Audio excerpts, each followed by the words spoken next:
ददात इव सद्गः आहतेषु स्वमेधानां वृद्धानां पर्युपासक राजेषां जन्यतां शास्ता चोत्पथागामिनां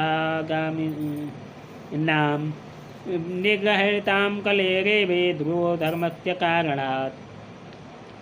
ब्राह्मणों ने संतुष्ट होकर के अत्यंत विनती युधिष्ठिर से कहा, पुरुवंश शिरोमणि काल को दुर्निवार गति से यह पवित्र पुरुवंश मिटना ही चाहता था, परंतु तुम लोगों पर कृपा करने के लिए भगवान विष्णु ने यह बालक देकर इसकी रक्षा कर दी। इसलिए इसका नाम विष्णुरात होगा। निसंदेह यह बालक संसार में बड़ा यशस्वी और भगवान का परम भक्त और महापुरुष होगा। युधिष्ठिर ने कहा कि हे महात्माओं, यह बालक क्या अपने उज्ज्वल यश में हमारे वंश को पवित्र कीर्ति महात्मा राजऋषियों का अनुसरण करेगा?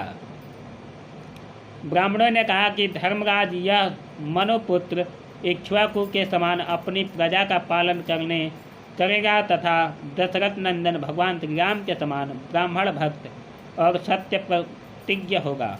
यह उसी नरेश शिवी के समान दाता और शरणगतवत्सल होगा तथा याज्ञों में दुष्यंत के पुत्र भरत के समान अपने वंश का यश फैलाएगा।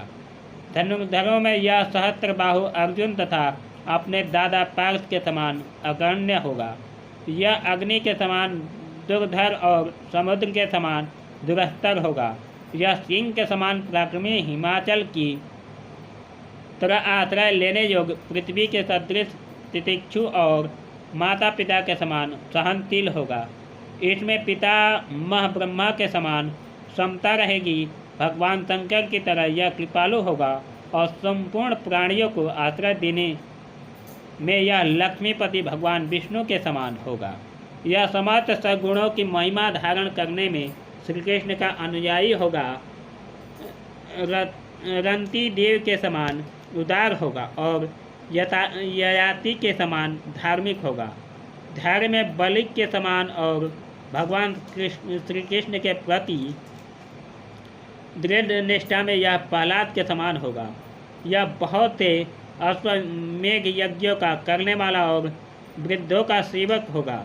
इसके पुत्र राज ऋषि होंगे। मर्यादा का उल्लंघन करने वालों को यह दंड देगा। यह पृथ्वी माता और धर्म की रक्षा के लिए कलयुग का भी दमन कर सकता है।